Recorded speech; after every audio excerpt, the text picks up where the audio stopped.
यमुनानगर में एक बार फिर से दिल दहला देने वाली तस्वीरें सामने आई हैं। कहते हैं पति पत्नी का रिश्ता बड़ा ही अनोखा होता है, लेकिन आज ना चाहते हुए भी एक व्यक्ति को 1 महीना पहले तो अपनी पत्नी को इस दुनिया से विदाई देनी पड़ी, लेकिन 1 महीने के बाद वो व्यक्ति जब अपने जीते जी अपनी पत्नी को इस दुनिया से रुस्तक होते देखता है तो आज सदमे की वजह से वो व्यक्ति भी इस दुनिया से अलविदा कह जाता है। 2 बच्चे जिनके सर से आज उनके माता पिता दोनों का साया उठ चुका है। यमुनानगर के कैंप यानी कि आदर्श नगर से ये बड़ी खबर सामने आ चुकी है। एक व्यक्ति जिसकी उम्र 51 साल की थी, जो आज यमुनानगर के रेलवे ट्रैक को क्रॉस कर रहा था और पैसेंजर गाड़ी के साथ उस व्यक्ति की टक्कर होने से वो व्यक्ति मौके पर ही दम तोड़ देता है और इस दुनिया को अलविदा कह जाता है। 1 महीना पहले उस व्यक्ति की पत्नी ने इस दुनिया से अलविदा कहा था, लेकिन पत्नी के जाने के बाद वो व्यक्ति पूरी तरह से टूट चुका था, सदमे में था और इसी सदमे की वजह से वो व्यक्ति आज सुबह यमुनानगर के इसी रेलवे ट्रैक को क्रॉस कर रहा था, लेकिन पैसेंजर गाड़ी कब आई और कब उस व्यक्ति की उस गाड़ी के साथ टक्कर हुई और कब उस व्यक्ति के साथ ये बड़ा हादसा हो गया नहीं पता चला। तो एक बार बलजीत जीआरपी से हमारे साथ है, बोधराज हमारे साथ है, जान लेते हैं क्या पूरा मामला है और इसमें अभी तक क्या कुछ कार्यवाही अमल में लाई गई है। बलजीत जी, क्या कहना चाहेंगे? एक व्यक्ति के साथ बड़ा हादसा हुआ है, कैसे हुआ ये? मैडम जी, कल सवेरे की बात है, 8 बजे के करीब की। स्टेशन मास्टर की तरफ से सूचना मिली थी गांधीनगर फाटक के पास कोई अननोन आदमी है, वो रेलगाड़ी की चपेट में आ गया और घायल हो गया, जिसको एम्बुलेंस द्वारा रेलवे हॉस्पिटल जगाधरी वर्कशॉप ले जाया गया था।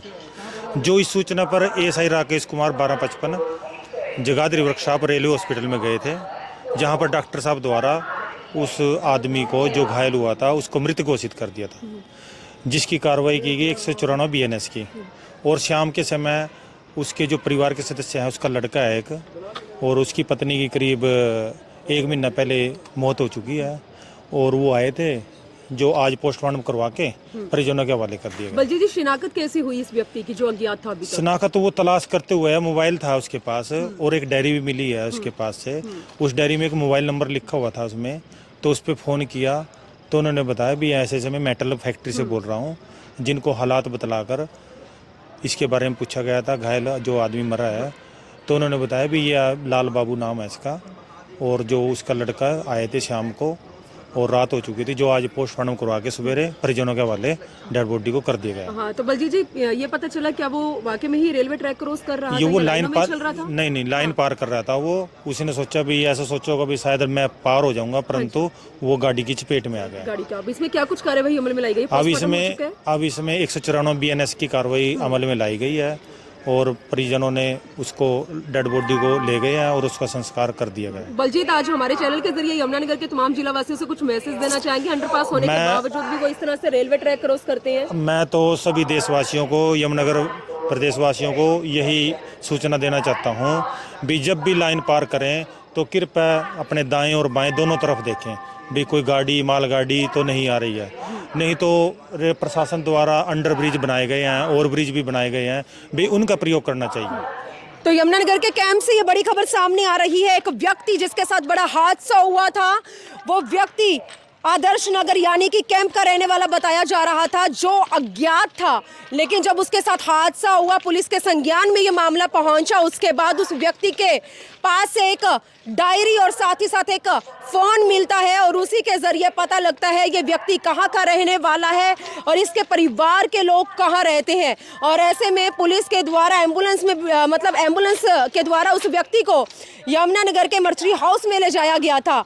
लेकिन तस्वीरें आप देख सकते हैं, पति पत्नी का अटूट बंधन, बुढ़ापे का एक दूसरे का सहारा, लेकिन 1 महीना पहले न जाने क्या उसकी पत्नी के साथ होता है, लेकिन इस दुनिया से अलविदा कह जाती है।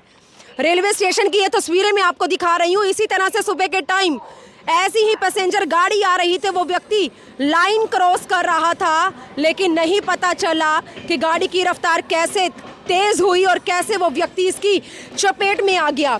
लेकिन आज परिवार के 2 बच्चे यानी कि बेटा बेटी अनाथ हो चुके हैं और उनके सर से उन्हीं के माता पिता का साया छीन चुका है।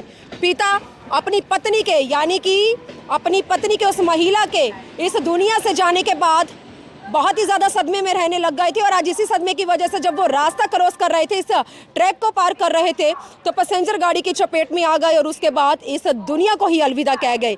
बेटा बेटी अब इस समय सदमे में है, क्योंकि कभी इस बात की उन्होंने कल्पना भी नहीं की थी कि पहले माँ को खोया और एक ही महीने के अंदर फिर उन्हें अपने पिता को भी अपने से दूर होते हुए अपने जीते जी देखना पड़ेगा। तो मेरी आप लोगों से अपील रहेगी, इस खबर को ज़्यादा से ज़्यादा शेयर करें और प्लीज़ आप लोग भी सावधान रहें।